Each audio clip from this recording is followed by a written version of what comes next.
नमस्कार, मैं हूं रौनक पारेख और आप देख रहे हैं पंजाब केसरी टीवी। फिलहाल आज हम बात करने हैं राजस्थान के उपचुनाव को लेकर हम बात करेंगे। हमारे साथ कुछ देर में हमारे जो सहयोगी हैं हरिनाम, वो हमारे साथ सीधे जुड़ेंगे और हम उनसे चर्चा करेंगे कि आखिर राजस्थान में जो उपचुनाव आगामी समय में होना है उसमें कांग्रेस और भाजपा की किस तरीके से ताकत है वो दिखेगी और किस तरीके से जो प्रॉपर प्रिपरेशन है, क्या कांग्रेस बीजेपी ने कर रखी है या फिर कांग्रेस का जो सियासी गद्दी को लेकर के काफ़ी ज़्यादा हंगामा देखने को मिल रहा है उसको लेकर के भी हम उनसे निष्कर्ष निकालने की कोशिश करेंगे कि आखिर क्या रहने वाला है। लेकिन सबसे पहले हम बात करेंगे सुजानगढ़ में विधानसभा उपचुनाव को लेकर के। हरनाम हमारे साथ जुड़ चुके हैं। हरनाम, आपका बहुत बहुत स्वागत है। नमस्कार। हरनाम, बात करें फिलहाल कि राजस्थान के अंदर उपचुनाव होने हैं, किस तरीके से दोनों पार्टियों ने अपनी तैयारी है वो कर रखी है। फिलहाल आज उपचुनाव के तारीखों का ऐलान भी हो चुका है। बिल्कुल रौनक पारेख में बताना चाहूंगा, जिस तरह से उपचुनाव की घोषणा हुआ है उन घोषणा के बीच में ये देखा गया है कि राजस्थान का उपचुनाव इससे पहले भी उदयपुर में हुआ था। उसमें भी कांग्रेस ने जीत हासिल की थी। सबसे बड़ा अगर मुद्दा देखा जाए, जो सरदार शहर की बात किया जाए, जो यहाँ का उपचुनाव है, यहाँ के उपचुनाव के बाद यहाँ का भविष्य तय होगा। भविष्य तय ये होगा कि राजस्थान की जो अहम अंदरूनी लड़ाइयाँ हैं, या कांग्रेस की बात किया जाए या बीजेपी की बात किया जाए, तो दोनों ही पार्टियों के बीच में यहाँ तय होगा, यहाँ किस्मत तय होगा, और कहा जा सकता है अग्नि परीक्षा। क्योंकि कांग्रेस और बीजेपी दोनों के लिए आसान नहीं है 2023 विधानसभा चुनाव को देखते हुए। उन्हीं सबके बीच में ये देखा है कि अगर राजस्थान का जो सरदार शहर का चुनाव चुनाव होता है, उसमें या कांग्रेस जीतती है या बीजेपी जीतती है, ये आने वाला भविष्य बताएगा। उनमें ये देखा जाएगा, सबसे बड़ा मुद्दा जो है वो देखने को मिलेगा कि जो कांग्रेस या बीजेपी के जो प्रदेश अध्यक्ष है उनके ऊपर गाज गिरने की बात है। अगर प्रदेश हरनाम, अध्यक्ष की गाज की हरनाम, बात मैं किया आपको जाए तो टोकना यहाँ चाहूँगा से बीच में। भविष्य तय होगा। जी हरनाम, मैं इसमें एक बात आपको मैं ऐड करना चाहूँगा कि क्या कांग्रेस, क्योंकि पिछले काफ़ी समय से भंवरलाल शर्मा वहाँ पर विजयी रहे हैं, उनका गढ़ कहें तो हम ये भी कहना गलत नहीं होगा कि वो उनका गढ़ कहा जाता है, वहाँ पर कांग्रेस मजबूत है, तो क्या लगता है कि कांग्रेस की मजबूती में बीजेपी सेंधमारी कर पाएगी? बिल्कुल, अगर रौनक अगर सेधमारी की बात की जाए तो भंवर जो शर्मा थे, जो विधायक थे वहां से जीतते आए हैं, उनका कभी एक पर्टिकुलर एक एक कांग्रेस के साथ ही नहीं रह गए थे। कभी वो बीजेपी में भी गए थे, कभी कांग्रेस में भी आए थे। उनका कहा जा सकता है जो तंज था, जो आवाज था, न कभी एक तरफा रहा है, न कांग्रेस की तरफ एक तरफा रहा है, न बीजेपी की तरफ एक तरफा रहा है। उन्हीं सबके बीच में देखा गया है, जिस तरह से आपने देखा 25 सितंबर को जो कांग्रेस के अंदर जो अंदरूनी लड़ाई चली थी, जिसमें अगर देखा जाए 92 विधायकों का जो इस्तीफा था वो आपने देखा था, इस्तीफा भी दिया गया था। इस्तीफा के देने के बाद जब सामने महत्वपूर्ण आया था, तो उसमें ये देखा गया था कि राजस्थान की मुख्यमंत्री चेंज करने की बात आई थी। अगर देखा जाए तो अशोक गहलोत को हटाने की बात थी। सचिन पायलट दावा कर रहे थे मैं यहाँ का मुख्यमंत्री बनूंगा। जो विधायकों का गुटबाजी हो रहा है वो भी देखा जा रहा है। कहीं ना कहीं बिल्कुल ये हरनाम, भी लेकिन बातें हैं। फिलहाल बात सरदार शहर की हो रही है, तो सरदार शहर में जिस तरह से कांग्रेस, मतलब वर्तमान में विधायक वो कांग्रेस के थे, कांग्रेस का हर बार देखा गया है कि जहां जहां उपचुनाव हुए हैं वहां वहां उन्होंने परिवार के किसी सदस्य को चुनावी मैदान में उतारा है। और जहां तक मुझे ये पता है कि उनके बेटे अनिल शर्मा को कांग्रेस विधायक पद के लिए उतारने की तैयारी में है। अगर उनके बेटे को वहां पर वो उतारती है तो क्या वहां पर वो जीत पाएंगे? क्योंकि काफ़ी समय से देखा गया है कि कांग्रेस सहानुभूति कार्ड का इस्तेमाल वोटरों को अपनी ओर साधने की कोशिश कर रही है।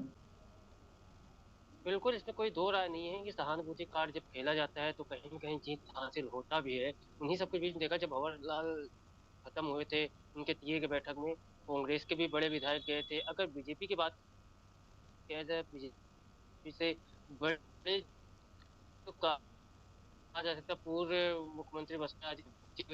जिस तरह से ये देखा गया, भविष्य की बात किया जाए या सरदार शहर के सीट की बात किया जाए, आने वाले टाइम में जिस तरह से देखा जा रहा है कि चुनावी सरगर्मी तेज है, क्योंकि भाजपा हो या कांग्रेस है, किसी के लिए आसान नहीं है कि सरदार शहर से सीट जीत के आना पड़े। क्योंकि 13 महीने बाद चुनाव राजस्थान में होना ही है। तो ये देखा जाए, भविष्य तय इस चुनाव के बाद देखा जाएगा। या कांग्रेस का अध्यक्ष हो या बीजेपी का अध्यक्ष हो, उनका भविष्य तय होगा। उन्हीं सब के बीच में जिस तरह से अंदरूनी लड़ाइयों के बीच में कह रहे हैं, तो तीसरा विकल्प भी आ गया है। ये जरूरी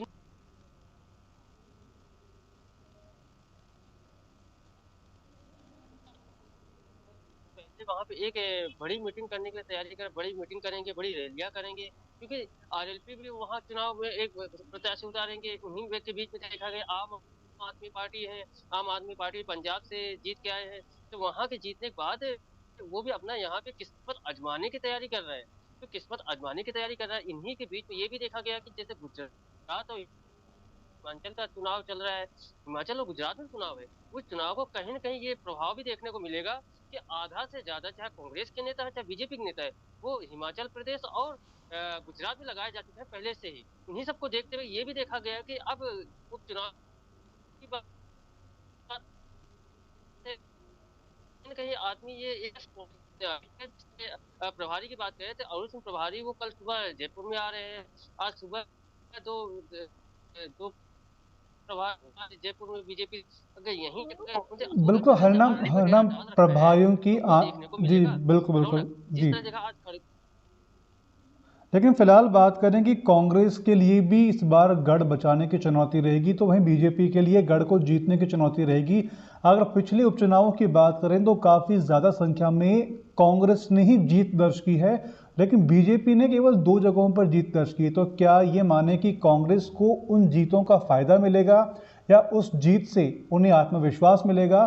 तो क्या भाजपा के लिए ये गढ़ जीतना कितना मुश्किल रहने वाला है?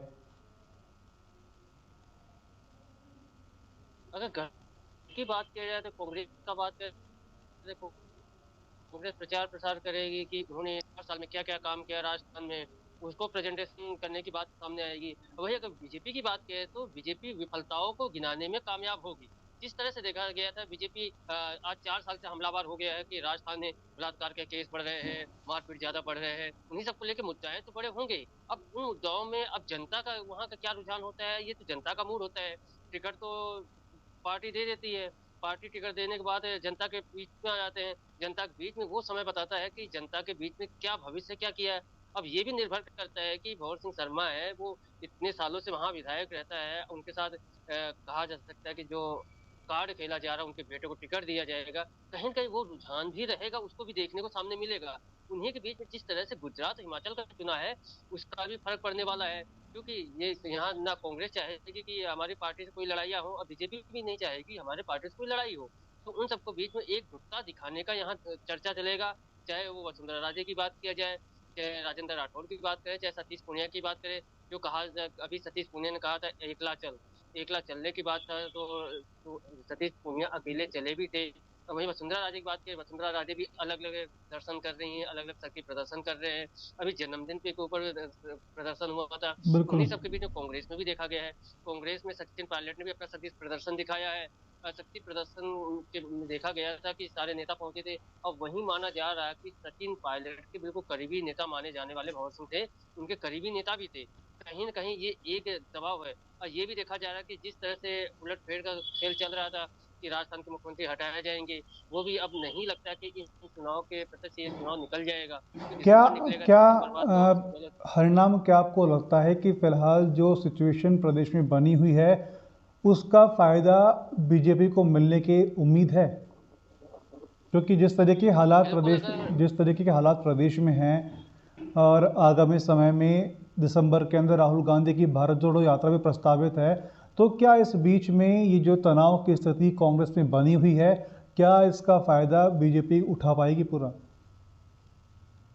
बिल्कुल अगर रौनक अगर इस बात किया जाए, भारत जोड़ो यात्रा जिस तरह से दिसंबर के पहले वीक में राजस्थान के बॉर्डर के अंदर आ जाएगा, उन्हीं सब के बीच में कहीं न कहीं मुद्दाओं की बात किया जाए तो देखा जा रहा है कि एकजुटता का यहाँ पे मंच दिखाया जाएगा। अगर अशोक गहलोत की बात करें या सचिन पायलट की बात करें तो खड़गे यहाँ आएंगे, वो एक मंच पे एक जाजम बैठाने की प्रक्रिया किया जाएगा। उन्हीं सब के बीच में बीजेपी अपना दांव खेलने में कमी नहीं छोड़ेगी, क्योंकि बीजेपी चाहती है कि कहीं कहीं अपना दांव मिले और दांव खेलने की बात है। तो बीजेपी के अंदर भी ऐसी बात नहीं कि इतना आसान है कि 2023 का चुनाव इतना आसान है और रास्ता साफ है कि वो आगे खेल भी जाएंगे। ये भी देखा गया। अब ये देखने को मिल रहा है कि जिस तरह से राजस्थान के दौरे में बीजेपी के, अभी कहा जा सकता है कि कुछ दिन पहले नरेंद्र मोदी ने आदिवासी के मंदिर का उद्घाटन भी किया था।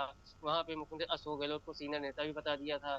तो कहीं ना कहीं ये एक जो परिपाटी चली आ रही है, वो परिपाटी को देखते हुए एक जाजम बैठाने की लड़ाइयाँ ना हो, एक सीट बैठने की बात किया जाए। और इन्हीं सब के बीच में मुझे नहीं लगता है कि आने वाले समय में तीसरी पार्टी इसमें एंट्री कर जाएगी, क्योंकि तीसरी पार्टी जरूर की एंट्री करने की बात है। अगर हनुमान बेनीवाल की बात करें तो 2 दिन पहले हनुमान बेनीवाल ने भी तंज कसा है कि अशोक गहलोत तो कुर्सी छोड़ना नहीं चाहते हैं और सचिन पायलट मुख्यमंत्री बनना चाहते हैं।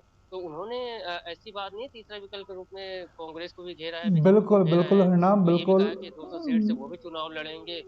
बिल्कुल हरनाम की, क्योंकि जिस तरीके से राजस्थान में बयानबाजी का दौर है वो जारी है, पीएम के आने के बाद जो माहौल प्रदेश में बना है वो काफ़ी ज़्यादा ही दिखाता है कि आपसी फूट के बीच में प्रदेश की राजनीति के जो नेता हैं वो एक दूसरे पर आरोप लगाते हुए पीछे नहीं दिख रहे हैं, और ना ही कांग्रेस अपनी आलाकमान की बात को सुनने की कोशिश कर रही है। फिलहाल तमाम जानकारी के लिए आपका बहुत बहुत धन्यवाद हरनाम। लेकिन आपको बता दें कि पिछले जो 2013 के बाद जो मेरे आंकड़े मेरे पास हैं, 2013 के बाद में जितने भी अब तक उपचुनाव हुए हैं उनमें से लगभग 5 से ज़्यादा सीटों पर कांग्रेस ने कब्जा जमाया है, तो वहीं पर 2 सीटों पर भाजपा ने जीत हासिल की है। फिलहाल सरदार शहर में उपचुनाव होने हैं, वहां पर कौन जीतेगा कौन हारेगा ये तो वक्त बताएगा, और मतदान के बाद जो मतपेटियां खुलेंगी उसके बाद जनता की ताकत, या फिर यूं कहें कि जनता का फैसला, ये बताएगा कि उन्होंने वहां पर किसे चुना है। लेकिन तब तक के लिए आप देखते रहिए पंजाब केसरी टीवी।